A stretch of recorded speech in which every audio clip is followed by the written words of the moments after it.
My name is Alexandra Pierce. I am 39 years old, a colonel in the United States Army, and I live in Norfolk, Virginia. For nearly a decade, I kept my distance from my family, until a white envelope appeared on my desk one morning. Inside was an invitation to my younger sister's wedding. The groom's name stopped me cold. Daniel Ross.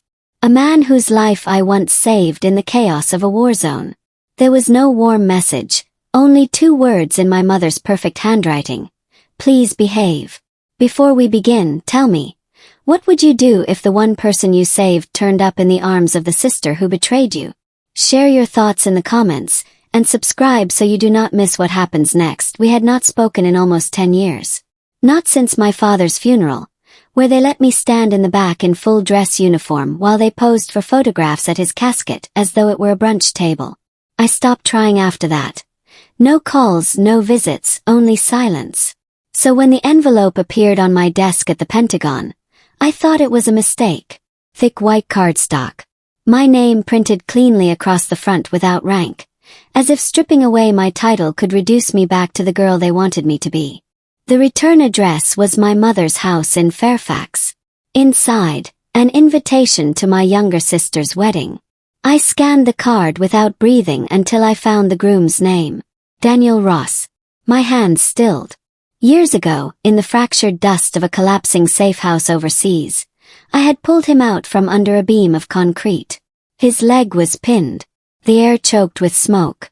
I had shrapnel in my thigh, but I kept moving because stopping meant dying. He owed his life to the team that day, and to me. Tucked inside the invitation was a small slip of paper. No greeting, no warmth. Just 2 words in my mother's perfect script. Please behave. I left the card on my desk for 3 days before touching it again. Each time I passed, the envelope seemed to glare at me. A reminder of the world I had walked away from and the one that still believed it owned me. The night I finally picked it up, the office was quiet. Most of the brass had gone home. I stood at my window, the city lights below, my uniform hanging in the corner like a ghost of the life they refused to see. 2 sharp knocks. General Simmons stepped inside without waiting. He had been my commanding officer once, long before the title was mine. He looked at the envelope, then at me. You going? I have not decided. Your sister, he said slowly. Yes, the one marrying Ross. I nodded again. He gave a low whistle. Hell of a rescue. I remember. We sat in a silence that was not uncomfortable, the kind shared by people who have stood in the same fire. Then he leaned forward. Go. Not for them, not for some apology you will never get.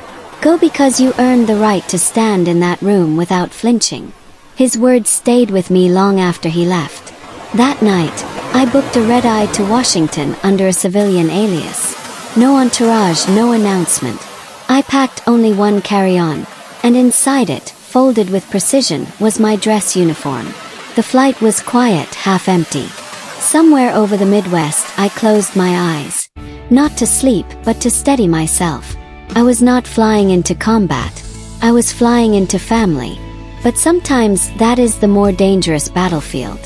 When we landed before dawn, Reagan National was hushed and antiseptic.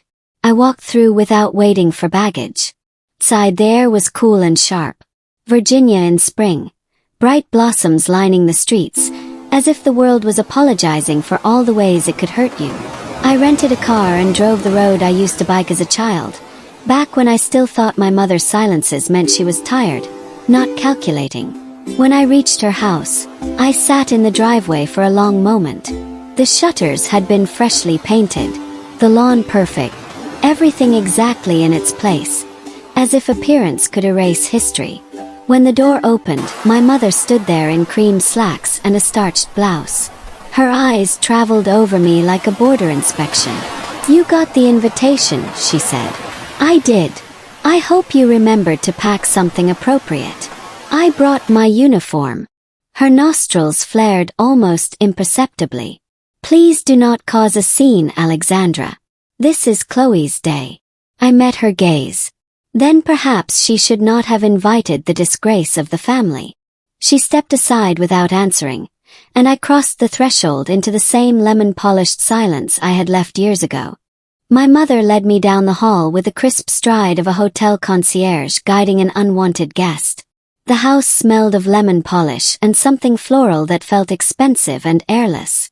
Every frame on the wall was straight, every tabletop bare except for an orchid balanced on wet stones, a living thing arranged to look like porcelain. I followed in silence, my duffel shifting against my shoulder, the weight familiar and grounding. She opened the guest room as if unveiling a display. Beige walls, white linens, a single hydrangea in a narrow glass vase on the nightstand. One window looked over the back lawn where the hedges had been cut into obedient rectangles.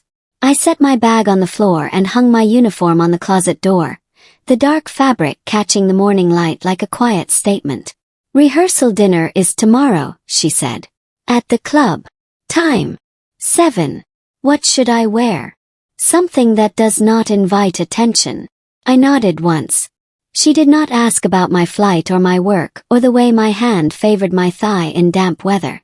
She did not look at the uniform. She smoothed an invisible crease in the bedspread and stepped back into the hall. Alexandra turned. No speeches, no salutes, no surprises. "I do not bring surprises," I said. "Those usually find me." The door clicked behind her.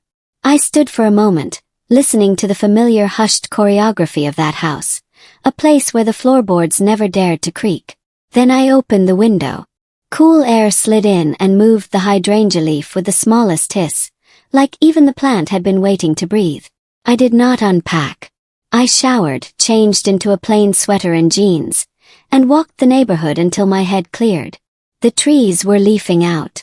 A dog barked from behind a fence with conviction and no hatred.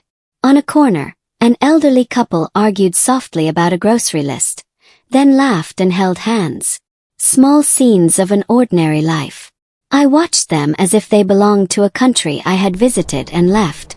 That evening Chloe came home. I heard her before I saw her. High laughter that rose and fell like a song she sang for herself. The front door opened and closed, quick steps, the squeal of a bag set on marble. My mother called a greeting. They moved around each other with rehearsed intimacy. I stayed in the guest room, leaning against the window frame, the air cooling against my palms. A minute passed. Then a knock. Opened the door. Chloe stood there in a sheath dress the color of sand, her hair a polished wave. She wore the kind of perfume that intends to announce rather than invite. For a second we were two girls again in the hallway of a house that looked the same and was not the same at all. "Alex," she said brightly, like a television host rounding a corner with a camera. "Chloe." She looked past me at the garment bag. "You brought your uniform." "I did. You always did love a statement." "I love accuracy," I said. Her smile widened by a fraction and cooled. "Daniel will be thrilled you came." She rolled the name on her tongue as if testing the sound. "He speaks of you with such respect." I did not answer. She watched my face like a scientist reading an instrument, searching for the twitch that would give her a measurement. "We will keep things simple," she said. "Mother has the seating handled. The club is beautiful. The orchestra is divine. You will enjoy it. I am difficult to entertain.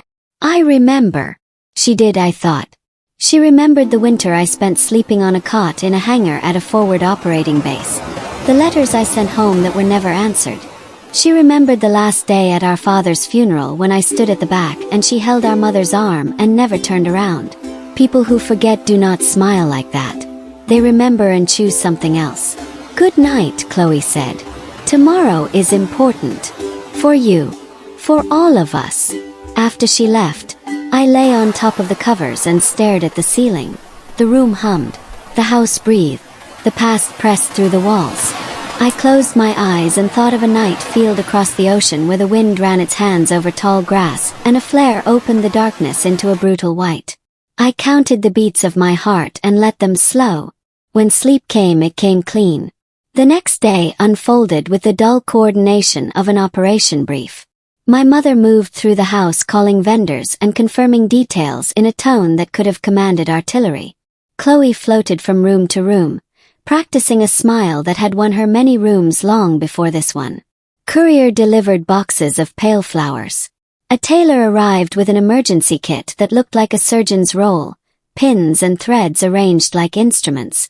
I left them to their parade and drove out to the club an hour early. The club sat on a hill above the river, all columns and clean angles and green lawns that sloped into water the color of pewter. I parked at the far end of the lot where the magnolias shaded old oil stains. Inside, the air was cool and threaded with a citrus cologne that had drifted out of a catalogue. I walked through the lobby to the back terrace and stood by the railing. Geese moved like small boats across the water. A waiter carried stacked plates past me and did not look up. It was a building designed to be noticed and a staff trained not to notice. At 7, the dining room began to fill with a tidy collection of smiles and silk. Name cards rested on white linen like small declarations. Mine said a Pierce in a fine slanting script. No rank, no acknowledgement, a letter and a surname. The placement was near the server door, where the hinge breathed and the draft kissed the table edge. I sat and folded my hands and surveyed the line of wine bottles along the far wall. Chloe swept in 15 minutes late, wrapped in ivory that caught the chandelier light as if it were hungry for it. The room turned toward her like iron filings toward a magnet. She smiled and the sound of voices shifted higher, brighter, eager to be near the glow. My mother trailed in her wake, a hand on an older man's elbow, then a murmured greeting here, a correct laugh there. Daniel walked in last, a dark suit sharpening the trim lines of his shoulders. His walk precise in a way my body recognized. His eyes scanned the room once, steady and contained. They slid over me and paused for the smallest second, like a compass needle that had found north and refused to point. Then they moved on. A retired colonel sat 2 places from my mother. He wore a blue blazer and the easy posture of a man who had traded authority for memory. Halfway through the salad he leaned around a cousin to look at me, his forehead drawing thin lines of concentration. "You look familiar," he said. My mother's hand touched his sleeve. "Alexandra does consulting overseas," she said smoothly. "Important but tedious." The colonel did not look away. "Afghanistan. Operation Spear Point." "Yes," I said. His eyes clicked once like a hinge settling. "Thought so." Chloe laughed then, a bright ring that cut the thread. "Alex guards important doors," she said. "We think." Laughter followed, soft and agreeable. I took a sip of water. The glass was cool against my palm. The colonel opened his mouth, closed it, and turned his fork. The room smoothed itself like a cat settling fur. Courses arrived on quiet hands. Introductions were made for people who already knew one another. Small stories were told with the edges sanded off to avoid splinters. I observed the choreography the way I once studied a target compound from a hillside, counting windows and doors and the distance from a gate to a courtyard. Half the job is knowing how a place intends to move. Daniel circled the room like a measured orbit. When he reached our end of the table, Chloe linked her arm through his and lifted her face. He looked down at her with polite warmth that never reached the bone. His gaze swept the chairs, landed briefly on mine, and held for a fraction longer than before. I saw the memory cross his face like a shadow under quick cloud. The creak of a breaking beam. The weight of a body you are not willing to leave. Then it was gone. "Alexandra," he said, voice even. "Thank you for coming." "Daniel." Chloe's lashes lowered. "Such formality," she said. "You two know one another." "We met on duty," he said. "A long time ago," she said. "Different worlds." The colonel cleared his throat. "Not as different as you think." But the conversation moved on, guided by my mother's quiet cues, the way she could turn a room with the tilt of her head. After dessert a microphone appeared, as if generated by the will of the setting. The best man told a story about college that had been smoothed into a fable about loyalty. Chloe stood and thanked everyone in a voice clear as glass. She turned toward me and lifted her glass. "Even my big sister made it," she said with bright generosity. All the way from wherever she is stationed now. Still keeping watch over those mysterious doors. A few chuckles answered, eager to be correct. My mother lifted her glass and added with practiced crispness. She may be our family's challenge, but she arrived on time. This time the laughter was fuller, relief disguised as amusement. I felt the vibrations of it in the stem of my glass. I placed the glass down. The linen accepted it gently. I did not stand. I did not move. I let the quiet inside me rise like a tide. I left without lingering when the dinner thinned into clusters under chandeliers. In the parking lot the air had cooled. Somewhere across the dark river, a siren lifted and fell. I drove back the long way, tracing the curve of the water, watching the reflections of streetlights stretch and break, long white ropes cut by current. In the guest room I sat at the desk and pulled a small notebook from my bag, the one I used when a thought needed to be contained before it unraveled. I wrote a single line. Do not take their bait. I underlined it once. Then I closed the cover. Sleep came slowly, as if testing whether it was safe to enter. The morning of the wedding broke clean. Sun slid through the blinds and drew pale bars across the floor. The house moved in precise rhythms. Hair, makeup, dresses. Boxes opened and breathed out silk. Someone laughed at a joke told in the tone of a prayer. Someone cried and pretended it was happiness before the tears even fell. I dressed in quiet clothes and made coffee that tasted of metal and heat. My mother crossed the kitchen with a schedule in her hand and no time to look at me. You will arrive early, she said. Of course. And sit where you are assigned. Of course. And wear something suitable. I will wear my uniform. He stopped. 2 seconds of static. You will not. I will. This is not about you. I know, I said. That is why I am wearing it. She looked at me for a long breath, searching for a route around me that did not exist. Then she nodded once and left the room. When the door shut, the coffee tasted better. I dressed in my blues in the guest room, the fabric familiar as my own skin. Each ribbon has a weight no cloth can hold. Each bar tells a story no room like this wants to hear. I moved in front of the mirror and checked the lines of the jacket, the set of the collar, the lie of the hem. I tied my hair with precision.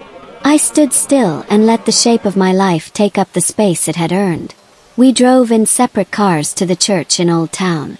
The building rose white against the sky, brick softened by age, iron gates curved like script. Guests flowed up the steps in waves of perfume and satin and polished shoes. I walked through them and they parted without knowing why. Inside, stained glass poured soft color across a foyer arranged like a photograph. There was a seating chart on a tall easel, names printed on pearlescent cards. I scanned once and then again. No Colonel. No Alexandra Pierce. At the bottom right corner, in simple ink, A. Pierce. Table 12. The words fire exit written in a slanted hand that did not match the others. I felt a smile pull at my mouth. Not amusement. Awareness. Someone had been careful to hide the intention like a seam on the inside of a garment. My mother appeared and brushed past. A blur of chiffon and control. You are at 12, she said. It is quieter for everyone. Thank you, I said. The sanctuary smelled of beeswax and lilies. I took a pew near the back and sat alone. The orchestra tuned softly.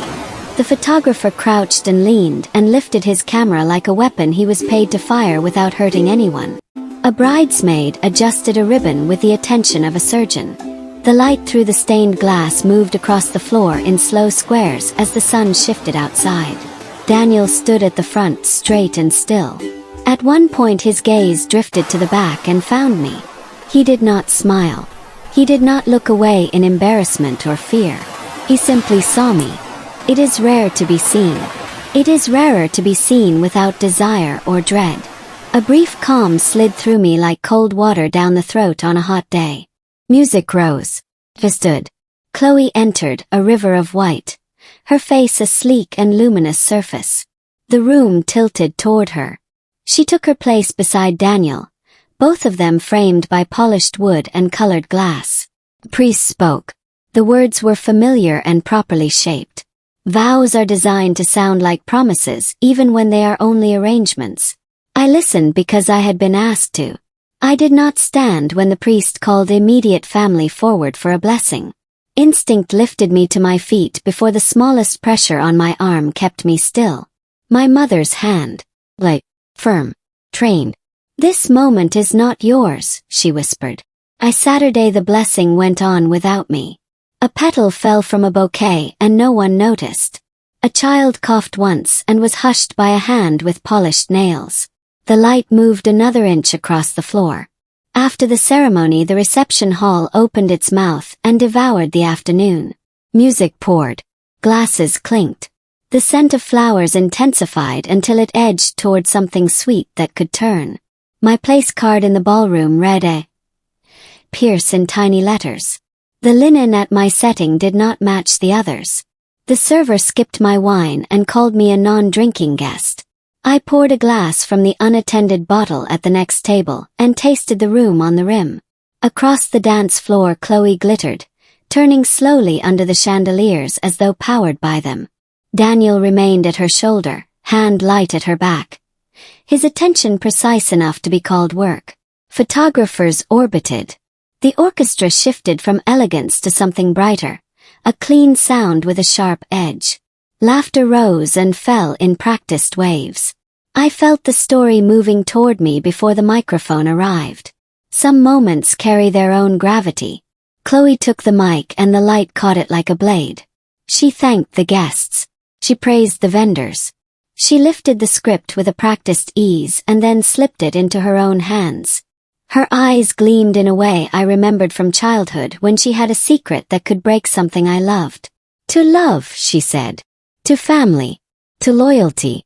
And to surprises." Her smile widened as the room laughed in the correct places. Then she turned slightly, just enough to angle her voice toward my table. "Even my big sister is here," she said. "All the way from wherever she is posted now. Still guarding those important doors." Warm laughter scattered across the room. My mother's voice slid in, polished and sharp. "She may be our challenge, but she arrived on time." The laughter deepened, relieved to be given permission to enjoy itself. Even relief can be cruel when it is shared. I set my glass down and rose. I did not rise fast. I did not rise like a threat. I rose like a tide that has been moving for 100 miles and only now touches shore. The air changed.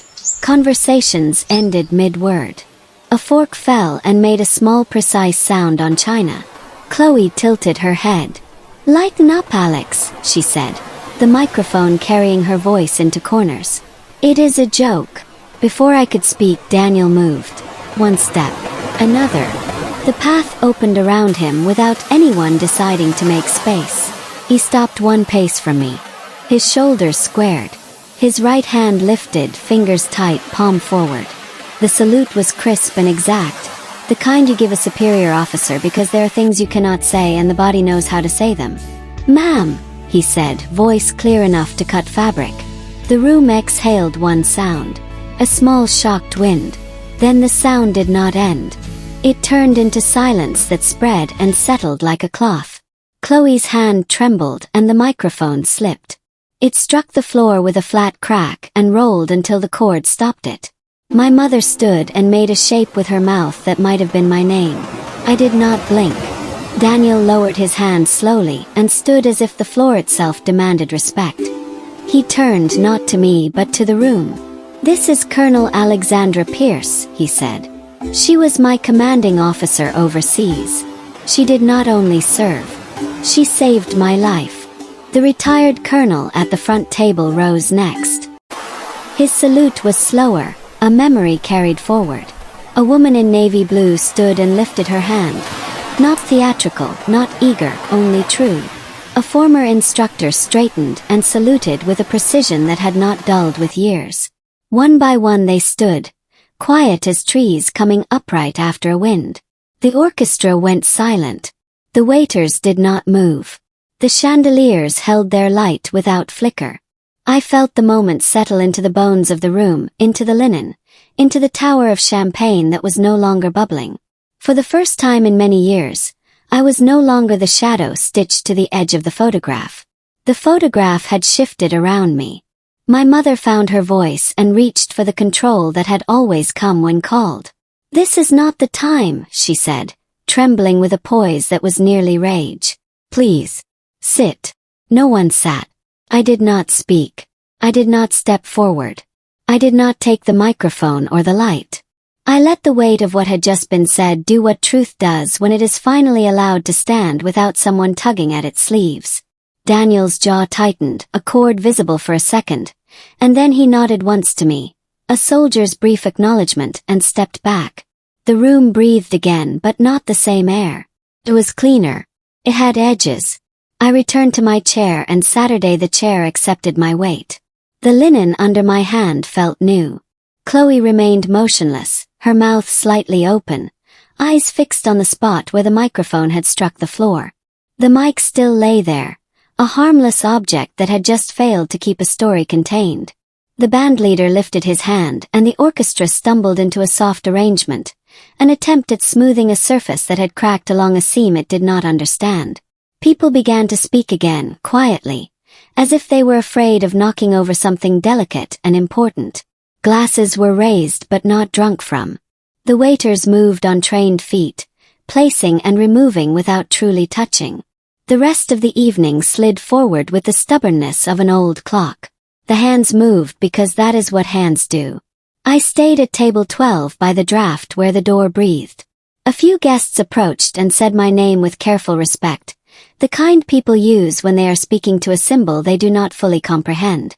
I answered with simple sentences and no promises.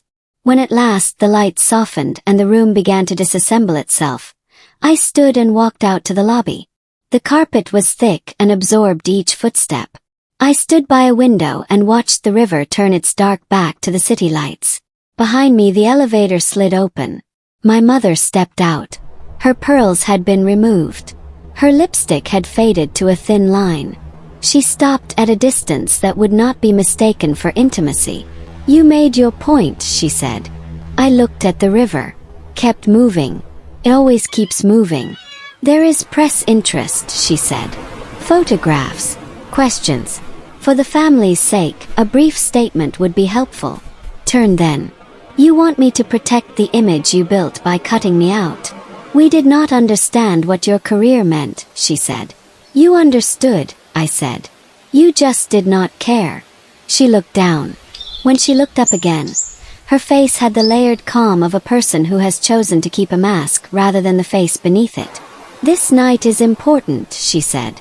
"For you," I said. She did not answer. She stepped aside as if offering a doorway that led back to the room I had already left. I walked past her to the doors and the night beyond. The air was cold and smelled of damp stone and river. I stood on the steps for a minute, then descended and crossed the parking lot to my car. My hands were steady on the wheel. The engine started on the first turn, faithful as muscle. The road home was empty. In the rearview mirror the club receded, lights dimming behind trees like a ship moving away from shore. I drove with the window cracked and the radio off. My uniform held the day's heat like a memory. When I reached the house, the hedges darkened into shapes and the porch light drew a pale circle on the steps. Inside, the guest room waited, composed and still. I hung the uniform back on the door and sat at the desk. The notebook lay where I had left it. I opened it and wrote a second line. "Let truth stand." I underlined it once and closed the cover. The hydrangea had tilted during the day, its stem finding a new angle in the thin vase. I set my fingers to the glass and turned it slightly so the bloom faced the window. Outside the night held. Inside the air cooled. The silence in the room was not the old silence. It had changed timbre, had learned a new note. I lay down fully dressed and closed my eyes. Sleep found me without argument. The clock on the dresser moved through its numbers. Somewhere in the house, a pipe clicked and settled. Tires whispered on the street and faded away. In the space between one breath and the next, I felt the shape of the coming day gather itself like a wave. Morning crept into the guest room like a careful intruder. Light slipped between the blinds in narrow strips, touching the floorboards, gliding across the wall before reaching the bed. The air was cool, carrying the faint trace of rain from the night before. Somewhere in the distance, a bird called. Then another answered, their conversation weaving through the stillness. I sat up slowly, my body remembering the uniform's weight even though it hung now, quiet and still, on the closet door. Last night's images returned in pieces. The sharp salute, the gasps, the way my mother's voice faltered, the hush that fell over the room as if every guest had been forced to inhale and hold it. I ran my hands over my face, not in fatigue, but in recognition of what had shifted. On the nightstand, my phone lit up with a notification. Not a name I expected to see so soon. Daniel Ross. Text was brief. We need to talk. Privately. I stared at it for a long moment before typing back. When and where? His reply came fast. 30 minutes. Riverside Park. North Bench. I dressed in plain clothes. Black trousers, a loose gray shirt, my boots still carrying the memory of dust from another world. The uniform stayed behind, its presence in the room enough to remind me who I was. The drive to the park was short. The streets were empty except for a delivery truck unloading crates in front of a cafe, the smell of coffee spilling into the damp air. When I reached the park, the river was a sheet of pewter under the morning sky, slow and heavy, carrying yesterday's secrets somewhere downstream. Daniel was already there. He stood with his hands in his pockets, shoulders square, gaze fixed on the water. When he turned, there was no hesitation in his movement, only the deliberate pace of someone trained to measure every step. "Thank you for coming," he said. "You made it sound urgent," I replied. "It is." He gestured to the bench, but we both remained standing. "Last night," he paused, searching for the right words. "You need to know it wasn't just respect. It was necessary." "Necessary," I repeated, tasting the word. He nodded. "Chloe knows about Syria. Not the official version, the real one. She knows about the operation, the way it almost failed. She knows you were never meant to be there that day." My jaw tightened. "Who told her?" "Your mother," he said simply. "Months ago. She thought it would make her trust me more if she knew what kind of woman saved me. But she twisted it, made it sound like you acted recklessly, like you disobeyed orders for personal glory." I let the words sink in. The air around us felt heavier, as if the river itself had slowed to listen. "Why tell me now?" I asked. "Because," he said, lowering his voice, "she's been planning something. And after last night, I think she'll move faster." "Planning what?"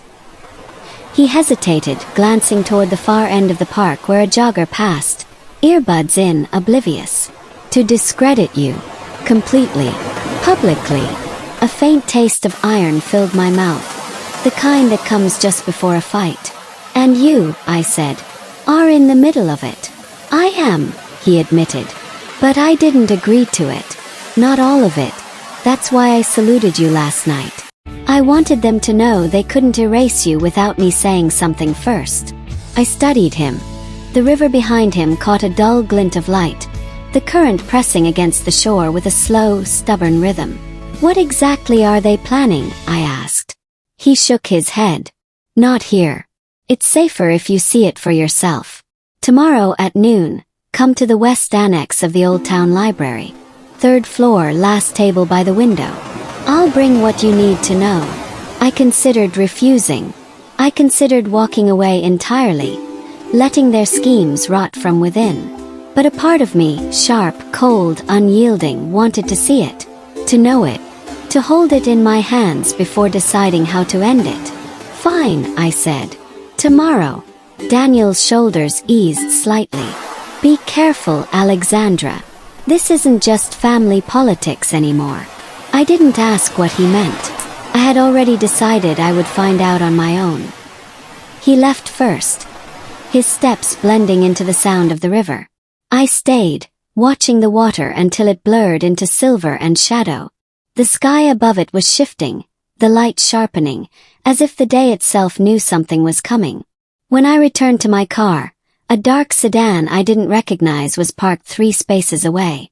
A man in a charcoal suit sat in the driver's seat, sunglasses hiding his eyes, hands resting too still on the wheel. As I pulled out, he started his engine and eased into the lane behind me. I didn't speed. I didn't turn suddenly. I simply drove the long way back to my mother's house, each glance in the mirror confirming the sedan was still there. When I parked in the driveway, it slowed as it passed, the tinted window rolling down just enough for a hand to appear. A woman's hand, pale, wearing a gold ring with a black stone. The fingers lifted in a small wave. Then the window closed and the car moved on. I stood in the driveway, the air thick with the faint scent of magnolia. My mother's voice called from inside, sharp and controlled, speaking to someone I couldn't see. I waited until the sound of the sedan's engine was gone before stepping inside. The hydrangea on the nightstand was beginning to wilt. I poured it fresh water and watched the surface settle, the ripples smoothing themselves out. Tomorrow would not be smooth. Tomorrow would be sharp. And for the first time since I opened that invitation, I wanted it that way. The morning air was heavy with the scent of wet earth. A light rain had passed before dawn, leaving the streets slick and dark, the kind of quiet gloss that makes a city look older. I left the house without telling my mother where I was going. She was in the kitchen, her back to me, speaking on the phone in a voice so composed it could have been carved from marble. I didn't linger. I wore the same plain clothes from yesterday. Black trousers, gray shirt, boots. My hair was tied back, no makeup, no jewelry. In my jacket pocket was a small recorder. Habit. I didn't yet know if I'd use it, but I wanted the option. The drive to Old Town was longer than usual. Traffic clotted along the main road, forcing me onto narrow side streets where brick houses leaned in close, their shutters blinking in the weak light. I reached the library 10 minutes early. It was an old building, 3 stories of red brick, tall windows, and a clock tower that had long since stopped keeping time. The wooden steps creaked under my weight as I climbed. Inside, the air was warm and smelled faintly of dust and old paper. Light pooled through the tall windows, catching in the grains of the wood floor. I climbed to the 3rd floor, my boots quiet against the runner in the center of the stairs. The reading room was nearly empty. A woman sat at a far table, leafing through a thick book, her glasses low on her nose. An elderly man dozed in a chair near the wall, his hat tilted forward to shield his face from the light. The last table by the window was empty except for a manila folder. Daniel stood by it, his back straight, one hand resting lightly on the folder's edge. He glanced up when I approached, the shadow of a nod passing between us. "You came," he said. "I said I would." He motioned to the chair opposite him. I sat, my eyes on the folder. "What's in there?" I asked. He didn't answer right away.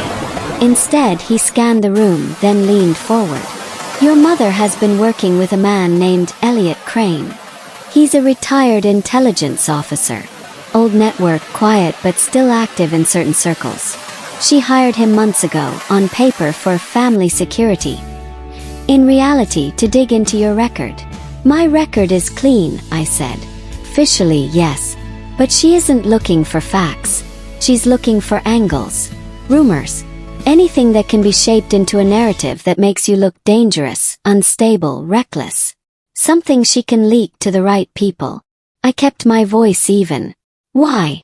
"Because she wants you cut out completely. Not just from the family's public image, but from certain circles where your name still holds weight. Donors, boards, committees. If she can make you look like a liability, she can erase you." He slid the folder across the table. I copied what I could before she locked it down. "This is only part of it." Opened it. Inside were printed emails, photographs, and typed notes. Some were old, grainy shots of me in uniform overseas, dates and locations scribbled in the margins. Others were recent, taken without my knowledge. Me leaving the Pentagon. Me stepping out of a grocery store near my apartment. Me at a cafe, speaking to General Simmons. At the back were 2 typed pages. Incident file, Pierce, Alexandra. The words were clipped, the sentences sharp enough to draw blood. Subject engaged in unsanctioned extraction during Operation Wildfire. Defied direct orders, resulting in collateral damage. Actions suggest personal vendetta or psychological instability. I looked up at Daniel. This is fiction. Yes, he said. But fiction has teeth when the right people feed it. I closed the folder slowly. Why are you giving me this? Because I owe you, he said. And because they're moving faster than I thought.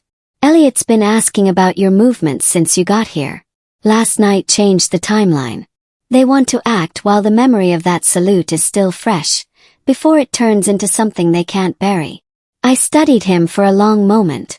What's your role in all this, Daniel?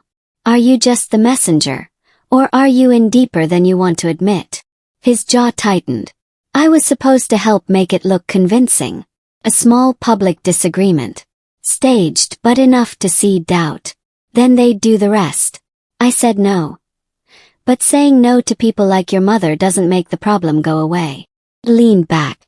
The window beside me framed the river, gray and swollen, moving steadily toward some unseen end. So what now? I asked. Now, he said, you decide whether to defend yourself or make the first move. The words sat between us, heavy and sharp. Footsteps echoed from the stairs. I glanced over my shoulder. The woman who'd been reading was gone. The elderly man still sat in his chair, but his head was up now, his eyes fixed on us. He wore no expression, but there was something in his stillness that tightened the air. Daniel followed my gaze. We should go, he said quietly. I slid the folder into my jacket and stood. The man's eyes followed us to the door, unblinking like he was memorizing the way we moved. Outside, the rain had started again, soft but insistent, soaking into the brick and washing the streets in silver. Daniel stopped at the bottom of the steps. One more thing, he said. If Elliot Crane is involved, there's someone else in the picture. Someone you know. Someone who knows you well enough to hurt you without leaving marks. He didn't give me a name. He just turned and walked away. His coat darkening under the rain until it blended with the street. I stood there a moment longer, the folder warm under my arm, the water running cold down the back of my neck. Back in the car, I opened the folder again. The last page was different from the others. Handwritten in neat, slanted script. Single line. She will not see it coming. I didn't know if it was meant for me or about me. But either way, they were wrong. I would see it. And I would be ready. The rain followed me back to my mother's house, trailing in silver threads across the windshield, soft enough to hide the sound of the tires on wet pavement. By the time I turned into the driveway, the sky was a solid sheet of gray, the kind that seemed to press closer with each passing hour. Her car wasn't there. I knew that was deliberate. She never left the house without ensuring my absence, as if the very walls could catch my words and carry them somewhere she didn't control. I took the folder upstairs to the guest room, set it on the desk, and flipped through its contents again. The photographs, the clipped accusations, the carefully seeded language designed to stain rather than prove. My eyes caught on one sheet I'd skimmed over before, a phone record. Most of the calls were to numbers I didn't recognize, but one was highlighted in yellow. A name sat next to it in black ink. R. Layton. The name hit me like a sharp turn in the dark. Roger Layton. A man who had once been my commanding officer during a deployment that ended in more silence than reports. We had crossed paths often in those months, not as allies, but as two officers who respected each other's competence and distrusted everything else. He'd left the service under quiet circumstances. I'd heard whispers, consulting work, some government contracts, private security. Nothing official. Nothing clean. What was he doing in my mother's orbit? My phone buzzed. The screen showed an unknown number. I answered without speaking. The sound of someone breathing on the other end. Then a voice I hadn't heard in years. Pierce. It was Layton.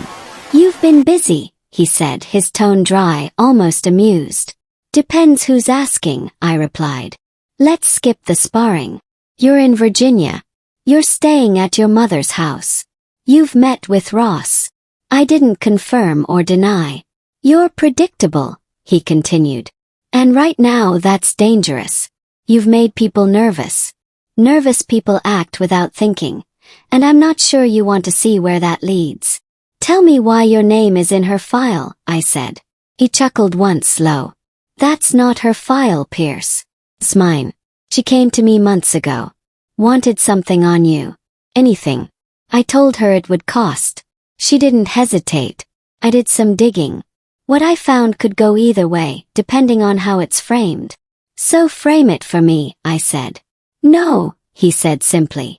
Because it's more valuable if you don't know everything yet. But I will give you this, someone else is pushing her. She's not acting alone. Someone who wants you gone for reasons that have nothing to do with family pride. Names, I said. He paused, and for a moment I thought the line had gone dead. Then he spoke. Check the last safe house report from Wildfire. The one you never saw. The call ended. I stared at the phone, my reflection faint in the black screen. Wildfire. The operation that had tied me to Daniel in blood and smoke. The mission that was supposed to have gone one way but twisted into something unrecognizable. If there was a report I hadn't seen, it meant someone had kept it from me. Someone with the authority to decide which truths I was allowed to hold. I pulled my laptop from my bag and tethered it to a secure line. The system took longer than usual to grant access. It was like opening a vault door inch by inch. When the files finally appeared, I typed Wildfire into the search. 2 reports came up. The first was the one I knew. Official, precise, stripped of anything that might suggest chaos or failure. The second was marked internal review. Restricted. Opened it. The language was sharper, the details unvarnished. It described the safe house as already compromised when we arrived, the enemy aware of our presence before we crossed the perimeter. There was mention of a leak, an insider who had passed our route and timing to the other side. And then, buried in the 3rd paragraph, was the detail that pulled the air from my lungs. Source identified as civilian contact. Barbara Pierce. My mother. My hands tightened on the edge of the desk until the wood pressed sharp against my skin. The implications twisted through my mind. How she would have had access, who she could have known, what she might have traded, and for what reason. A floorboard creaked in the hallway. I closed the laptop in one motion and turned. The door was open just enough for a shadow to retreat down the hall. I stepped into the hallway. The house was silent, but the air carried a faint trace of perfume. My mother's, sharp and cold, the kind that lingered after she'd passed. The folder was still on the desk. I slid it into my bag, grabbed my jacket, and left the house. I didn't lock the door behind me. In the driveway, the rain had eased into a mist, fine enough to bead on my skin. The street was empty except for a black sedan parked 2 houses down. I recognized it from before. The gold-ringed hand was not visible this time. But the feeling of being watched settled over me like a second coat. I got into the car and started the engine. I didn't have a plan yet. Only a direction. Leighton's voice was still in my head, low and certain. Someone else is pushing her. Whoever they were, they'd made one mistake. They'd left me enough to follow. And now I was moving. The mist clung to the streets like smoke as I drove, the wipers brushing it away in rhythmic strokes. The black sedan in my mirror kept its distance, never more than 2 turns behind. I didn't speed. I didn't try to lose them. Sometimes the best way to see who's following is to let them think you haven't noticed. Leighton's voice still played in my head. Someone else is pushing her. My mother was capable of cruelty, of precision, of manipulation. But she wasn't the type to work with strangers unless there was leverage she couldn't refuse. Whoever had their hand on her shoulder was either dangerous enough to force her or valuable enough to tempt her. I took the long way into the city, threading through streets I knew would bend the sedan's patience. When we hit the freeway, they merged into another lane, keeping me in their peripheral. But the address I needed was in an old notebook in my bag, an address tied to a name I hadn't said aloud in years. Marcus Hale. Marcus had been military intelligence before he disappeared into the private sector. Back then, he was the kind of man who could take a single scrap of information and unravel an entire operation. After he left, rumors placed him in corporate security, black market intelligence, even political consulting. None of it ever confirmed. He was also the last person I saw speaking to Leighton before wildfire went bad. The building was tucked into a side street lined with shuttered shops and cracked pavement. The front door had no sign, just a brass handle and a security camera angled toward the sidewalk. I buzzed twice, waited, then buzzed again. Click. The door opened an inch. A voice I recognized but hadn't heard in a decade slipped through. "You're late, Pierce." I pushed the door open. Marcus stood in the narrow hallway, older but no softer. Hair shorter, lines deeper, eyes the same cold gray. He closed the door behind me and locked it. "You're being followed," he said. "I know. By them. Likely. And I think you know who them is." He walked ahead, leading me into an office lined with maps and photographs pinned in overlapping layers. Strings ran from one to another, crisscrossing like veins. On one wall was a blown-up image of the safe house from wildfire, taken from above, smoke curling from a hole in the roof. Marcus gestured to the desk. "Sit." I didn't. "Leighton's name is in my mother's records.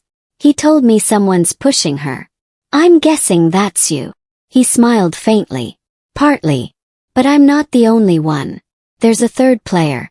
Your mother thinks she's in control, but she's just a conduit." "For who?" He turned, picked up a folder from the desk, and slid it toward me. Sienna Ward. The name hit me harder than I expected. Sienna had been a journalist embedded with our unit during wildfire. Sharp, fearless, relentless about chasing stories no one wanted told. She'd vanished after the operation, supposedly moved overseas. "Why her?" I asked. Marcus's gaze didn't waver. "Because she's got proof someone inside passed intel to the other side. Your mother's name is on that list. She's using it to control her. Leverage works both ways, Pierce." I opened the folder. Inside were grainy surveillance shots of Sienna, leaving hotels, stepping into cars, always looking over her shoulder. The most recent photo was dated 3 weeks ago, taken in Alexandria. "She's here," I said. "For now," Marcus replied. "But she's moving. And if you want answers before she disappears again, you've got maybe 48 hours. Before I could respond, the faint hum of tires on wet pavement grew louder outside. Marcus crossed to the window, glanced down, and cursed under his breath. "Your tail's here." I moved to the other side of the room, peeking through the blinds. The black sedan was idling across the street. 2 figures inside. The passenger was on a phone, head turning slowly toward our building. Marcus shut the blinds. "You didn't lead them here by accident, did you?" "Depends on your definition of accident," I said. He exhaled through his nose, not quite a laugh. "Then we'd better move. If they're here, they're not just watching anymore." We left through the back, down a metal staircase slick with rain. The alley was narrow, lined with dumpsters and the sour smell of damp cardboard. At the far end, a service door opened into a parking garage. Marcus's car, a battered gray sedan, sat in the shadows. As we got in, I felt the weight of the folder in my lap. Sienna Ward. The missing link. The person who could explain why wildfire had gone wrong, why my mother's name was buried in that report, and why someone was willing to dismantle my life to keep me away from the truth. As we pulled out into the street, the black sedan emerged from the far end of the alley. Headlights flared. Marcus took the first sharp turn without warning, tires skidding just enough to make my hand tighten on the dash. 48 hours, he said. After that, I can't guarantee she'll still be breathing. The rain swallowed the rest of his words, drumming hard against the roof. I didn't need to ask where we were going next. Already knew. We were going to find her. The rain had thinned to a fine mist by the time Marcus and I reached the south end of Alexandria. The streets here were narrower, cobblestone in places, lined with buildings older than memory. Lantern-style streetlights cast a weak amber glow, their reflections quivering in puddles.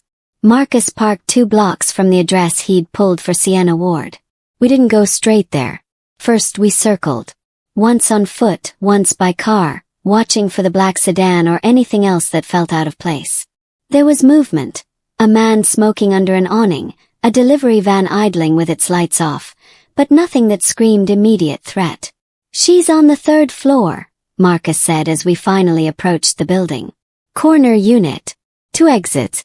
If she's expecting trouble, she'll be near one of them." We took the stairs. The building smelled faintly of damp plaster and something metallic like old coins. The hallway was narrow, the walls a fading yellow. At her door, Marcus stepped back, letting me knock. Oz. Then a voice from inside, steady but wary. "Who is it?" "Alexandra Pierce," I said.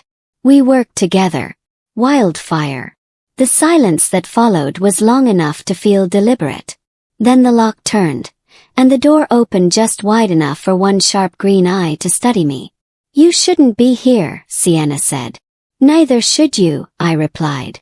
Her gaze flicked to Marcus. "And you brought him." "He brought me," I said. She hesitated, then opened the door fully. 5 minutes. The apartment was sparse. Half-packed boxes stacked against one wall, a battered desk with papers scattered across it, a coffee mug gone cold beside a laptop. She wore jeans and a black sweater, her hair shorter than I remembered, but her expression hadn't changed. She still looked like someone who measured every word before spending it. "What do you want?" she asked. "The truth," I said. "About Wildfire. About why my mother's name is in that internal report. And about who's using you to push her." Her eyes narrowed slightly at the last part. "Using me." Marcus moved to the desk, scanning the papers without touching them. "You've been tailing her for months. Feeding her just enough to keep her hooked. That's leverage, Sienna." "I'm not feeding her anything," Sienna said sharply. "I've been trying to keep her from getting herself killed. She doesn't understand who she's dealing with." I stepped closer. "Then tell me." Her jaw flexed, the muscle working under her skin. "There was a leak before Wildfire, but it wasn't your mother who passed the intel directly. She was a link in a chain. She thought she was helping a friend in the State Department. He wasn't state. He was private. And he was working for someone who wanted that operation to fail." "Names," I said. Sienna shook her head. "Too soon. If I give you the name now, you'll go straight for them, and you'll end up dead before you can prove anything." I held her gaze. "So you've been holding it over her instead. That's your insurance." "My insurance is staying alive," Sienna said. "But your mother, she's not innocent, Pierce. She might not have known who she was working for, but she knew enough to keep her mouth shut when the bodies started piling up." Marcus had stopped scanning the desk. He was looking at the window instead. "We've got company," he said quietly. I crossed to him. Down on the street, 2 figures stood beside the black sedan. One leaned against the hood, speaking into a phone. The other stared up at the building, scanning the windows until his gaze landed on ours. "How many exits?" I asked. 2, Sienna said. "But the back leads to an alley that's a dead end." "Front it is," Marcus replied. Sienna moved fast, sweeping the papers from her desk into a satchel. "If we're going, we go now." The hallway outside was silent, but the air felt charged, like the moment before a storm breaks. We reached the stairs without seeing anyone, but as we descended, footsteps echoed from below, heavy, deliberate. Marcus glanced at me. "We're boxed in." I scanned the landing. A maintenance closet sat half open, the faint smell of bleach drifting out. "In here." We slipped inside just as 2 men came up the stairs, their voices low but close enough for me to catch fragments. "3rd floor. Get her, orders from Crane. Elliot Crane. Leighton's ally. My mother's fixer." The footsteps passed. We waited 10 more seconds before moving again, quick but quiet. By the time we hit the street, the black sedan's passenger door was open. The man inside looked up sharply, speaking into his phone. Sienna didn't hesitate. She walked straight past them, not breaking stride, her shoulders square. Marcus followed, then me. The sedan's engine started, but no one got out. 3 blocks later, we ducked into a parking garage where Marcus had stashed a second car. A dark blue coupe with plates I was sure didn't match any registration in the system. Sienna slid into the back seat, her satchel clutched tight. "I have somewhere we can go. It's not safe, but it's safer than anywhere else right now." I looked at her in the mirror. "And while we're there, you're going to give me the name." Her expression didn't change, but her eyes flicked once to Marcus, then back to me. "You're not going to like it. Try me." The rain had started again, harder this time, hammering against the roof. Marcus pulled the car into the street, the city lights sliding over the windshield in fractured streaks. In the back seat, Sienna finally spoke. "The person who wanted Wildfire to fail. The one your mother unknowingly worked for." She paused, her voice dropping into something colder. "Was in your own command chain." The car hummed under us, the tires hissing through the wet streets. Sienna leaned forward in the back seat, her voice steady but sharpened to cut. "The name," I said. "Colonel David Mercer," she answered. The air in the car seemed to thin. Mercer had been my direct superior during Wildfire. He'd signed every deployment order, read every report, approved every move. In my head, his face flashed clear. Square jaw, clipped tone, the kind of man who could make a room stand straighter just by walking in. "No," I said flatly. "He was on the ground with us." "Exactly," Sienna replied. "Close enough to steer things. Close enough to make sure the leak hit the right ears at the right time. Mercer wasn't just in it. He orchestrated it. And he used your mother without her knowing. She thought she was passing harmless intel to a friend of his. He turned it into a kill order." Marcus kept his eyes on the road, but I saw his jaw tighten. "Makes sense. Mercer's had quiet money coming in for years. Never could track the source, but it always smelled wrong." I stared out at the blurred city lights. Why? Why burn the op? Why risk his own people? Sienna's voice was low. "Money, influence, and something you didn't know. You were the secondary target." My head turned sharply toward her. "What?" "He wanted you gone. Your record, your career, everything. Wildfire was supposed to fail. You were supposed to be the face of that failure. But you survived. And worse, for him, you pulled Ross out. That made you harder to erase." The weight of it pressed in, hot and steady. Mercer hadn't just betrayed the mission. He tried to end me. "So now," Sienna continued, "he's cleaning up. Your mother's file. The surveillance. The whispers about recklessness. It's all him, using her as a shield." The rain grew heavier, drumming against the roof in a sound like distant gunfire. Marcus turned down a narrow alley and stopped beside an unmarked steel door. "We're here." Inside was a warehouse converted into something between a safe house and a war room. The smell of oil and dust hung in the air. Metal shelves held supplies. Food, water, medkits, burner phones. In the center, a long table was strewn with maps, laptops, and files. Sienna set her satchel down and pulled out a thin black folder. "This is everything I've got on Mercer. Movements, accounts, communications. It's enough to start, but not enough to bring him down clean. You'll need more." I opened the folder.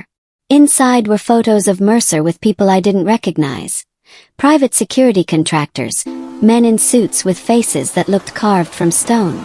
One shot showed him shaking hands with Elliot Crane. Another, grainier, caught him entering a townhouse in Georgetown. "He's got layers," Sienna said. "You can't go straight at him. He'll cut you off before you're close enough to touch him. Then we find a crack," I said. Marcus leaned against the table. "Ross might be that crack. Mercer doesn't know he's talking to you. If Ross can pull something from inside Mercer's circle, we can use it," I finished. Sienna shook her head. "You'll be racing the clock. I've been hearing chatter about Mercer making a move in the next 72 hours. Something about locking down the chain before it slips. Lock down how? I asked. Removing liabilities, she said simply. And right now, you're the top of that list. I closed the folder. Then we don't wait. We hit first. The room went quiet except for the rain ticking against the metal roof. Marcus straightened. I can get Ross. Quietly. But once we start pulling threads, Mercer will know it's you. Good, I said. Let him. Sienna met my eyes. Once he knows you're coming, he won't hide. He'll come for you. And Mercer doesn't miss. I felt the old familiar steel settle in my chest, the same weight I'd carried into firefights, the same stillness before breaking cover. Then he'll learn something he's forgotten. Marcus raised an eyebrow. What's that? Neither do I. The rain outside eased into silence, the kind that comes when the air is holding its breath. The next move was ours.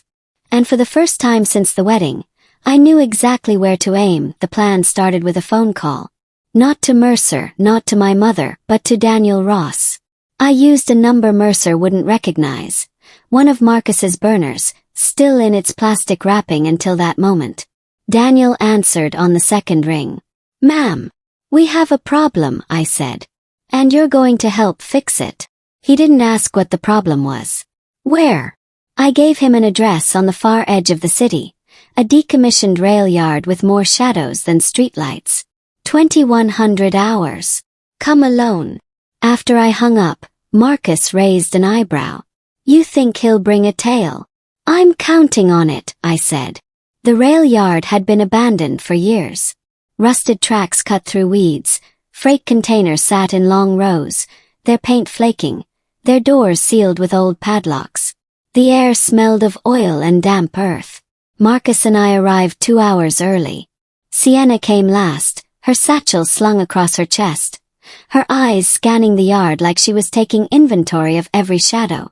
Mercer's people will expect you to take him somewhere clean, she said. This is not clean. Exactly, I replied. We set the bait in one of the old containers. A folding table, 2 chairs, and a single lamp running off a portable generator. Enough to look like a clandestine meeting. Enough to make someone think they'd caught us in the middle of something worth killing for. Marcus handled the perimeter, placing small motion sensors along the approach routes. Sienna positioned herself in an empty container across the yard, with a line of sight to the meeting space through a gap in the metal. I stayed in the open, moving between the containers just enough to be seen if someone was watching through a scope. By 2058, the sensors had already started pinging. Marcus's voice crackled in my earpiece. 2 vehicles, both black. One's the sedan, the other's an SUV. 5 heat signatures total. Closing. Daniel arrived exactly on time, pulling up in his own car and stepping out with deliberate slowness. His eyes scanned the yard, but his face stayed unreadable.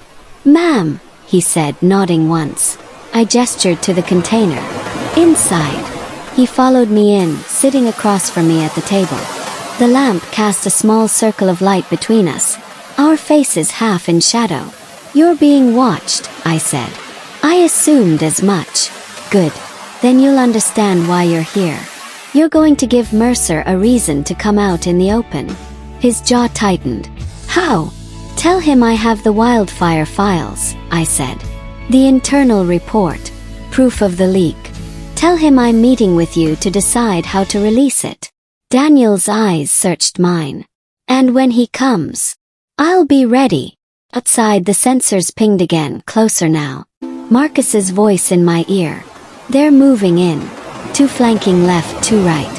1 hanging back by the SUV.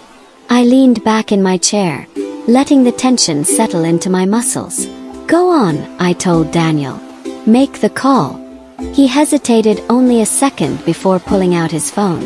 He dialed, spoke quietly, then hung up. He's on his way, Daniel said. Minutes stretched. The air in the container felt thicker, the faint hum of the generator the only sound. Then footsteps.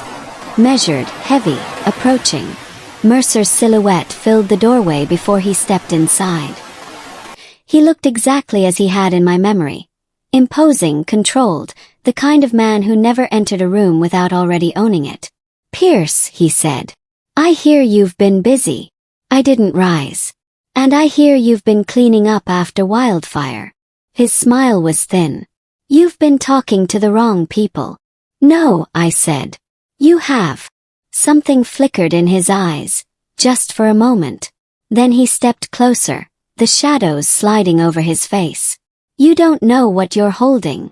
"I know enough," I replied. "Enough to burn you." Behind him, Marcus's voice cracked in my ear. "Two more moving in. They're not here to talk." I kept my eyes on Mercer. "You brought friends." "Insurance," he said. "Funny," I murmured. "So did I." On cue, the lamp went out. The container dropped into darkness. Outside, a sharp metallic click echoed, the sound of a door locking from the outside. Mercer spun toward it, but I was already moving. We'd trapped him in here with me. And this time, there would be no shadows for him to hide in. The darkness inside the container was complete, the kind that strips away sight and leaves you with only sound and instinct. Mercer's boots shifted against the metal floor. A controlled stance, weight balanced. "What's the play here, Pierce?" His voice was steady, but there was an edge under it. "The play," I said, circling slowly, "is you telling me why you sold us out at Wildfire." He chuckled once. "You think this is going to scare me?" "No," I said. "I think this is going to corner you." There was a metallic scrape, his hand brushing his holster. Before he could draw, my hand clamped on his wrist, twisting hard. The weapon hit the floor with a flat, echoing clang. He reacted fast, throwing his weight into me, but I'd fought men stronger. I let his momentum carry him past me and drove my shoulder into his ribs. He grunted, staggering back. The container magnified every sound, the labored breath, the thud of boots. "You leaked the op," I said. "You used my mother to feed intel to your buyer." "Who was it?" Silence. I moved again, close enough to feel his breath. "Name." "You wouldn't believe me," he said. "Try me." "It wasn't just me," Mercer finally said. "There were others up the chain. Wildfire was never supposed to succeed. It was a message. To remind certain people who was in control. Control of what? The contracts. The post-war rebuild. The intelligence pipelines. You think it's about soldiers and missions. It's always about money." The truth landed heavy, not because it was unexpected, but because it was so small and ugly compared to the lives it had cost. "You tried to make me the face of that failure," I said. "You were perfect for it. Ambitious, visible. A liability if you started asking the wrong questions." I stepped closer until there was no space between us but air. "You made one mistake." "What's that?" I lived. Before he could answer, the door clanged open. Marcus stood there, a shadow framed in the yellow spill of the portable light. Behind him, two of Mercer's men were on their knees, hands zip-tied. Sienna holding a sidearm trained steady on them. "We've got company handled," Marcus said. "Time to wrap this." I hauled Mercer toward the door, shoving him into the light. His men stared, silent. I could see the calculation in their eyes, the realization that their leader wasn't untouchable. Sienna stepped forward. "I've got enough here to bury him," she said, lifting the satchel. "Audio, documents, the whole trail." "Good," I said. "Then we're done." We loaded Mercer and his men into the SUV they'd arrived in. Marcus drove. Sienna sat beside me, the satchel clutched in her lap like it might disappear if she loosened her grip.